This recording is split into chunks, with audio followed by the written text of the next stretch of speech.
السلام عليكم ورحمة الله وبركاته ولا يلا أنا السلام يا ملك استوديو كنتشوغان waxaan rajeynaya inaad video gaaniga hore fiirsatay oo saddexda ahaa ku xirnaa sida dadka connection loola sameeyo ama dadka loola shaqeeyo kan wuxuu quseeyaa sidee loo dhisaa credibilities kalsooni sidee loo dhisaa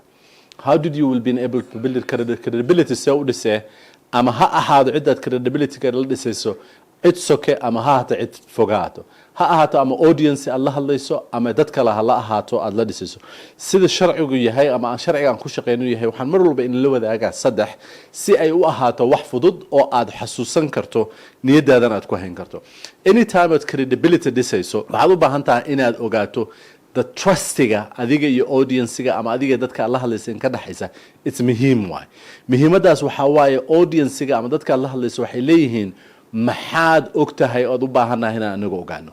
credibility waxay ka imaanaysaa maxay u baahan yihiin ayagu inay ogaadaan u baahan yihiin oo adiga ay ka ogaadaan si ay ogaadaan inay ogaadaan si ay u ogaadaan inay u og yihiin inaad adigu caawin karto ama aad caawin karin hadaba saddexda waxyaalood oo credibility-ga lagu dhiso waxa waaye let someone else introduce you raadi qof ku garanaya oo dadka ku introduce gareeya oo ku bara markii aan businessada ku jirnay waxaana loo keenaa ama guest speaker ku imaanaya ama qof aadan aqoon ku imaanaya laakiin waxa laga yaabaa leaderka ama imaamka masaajidkaas inuu garanayo sheekhaas garanayo wuxuu leeyahay ama dhahaya couple of words oo maskaxdaada furaysa oo aad dhageysanaysa imagine masaajid aad tagtay markaas waxa lagu dhahay maanta qodbada waxa noo akhrinaya ama muxaadarada soo socota waxa noo akhrinaya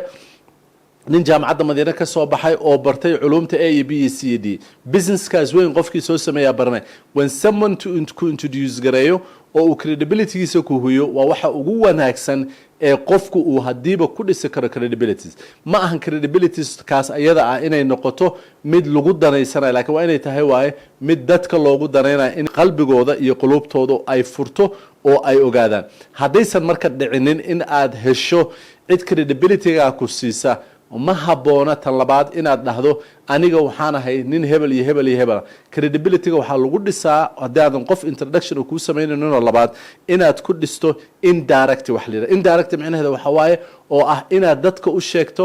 adigoon u sheegaynin waxa aad qabato kale tusaale let me give you an example in badan oo dadka kamida ma oga bad ma ogsoontahay hadda inaan ku sheegayo inaan Harvard courses ka qaadanayo dib ogsoontahay in aan one of the courses oo America ugu qaalisan oo leadership la qaato oo uu maaragtay groupka leadershipka 22 madaxweyne ama 22 wadan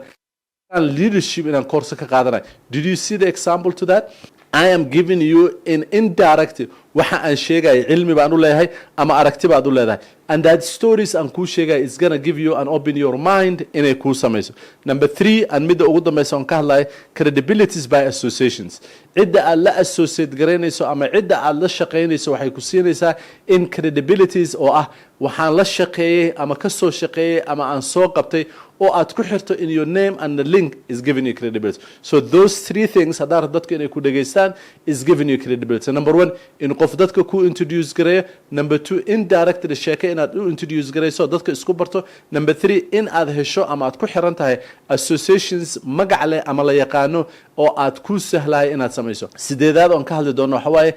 muxuu yahay message-ka aad dadka u sheegayso muxuu samcino u sameeynaya muxuu quseeyaa hadii rab raali ka dhigo message-keena noogu xiga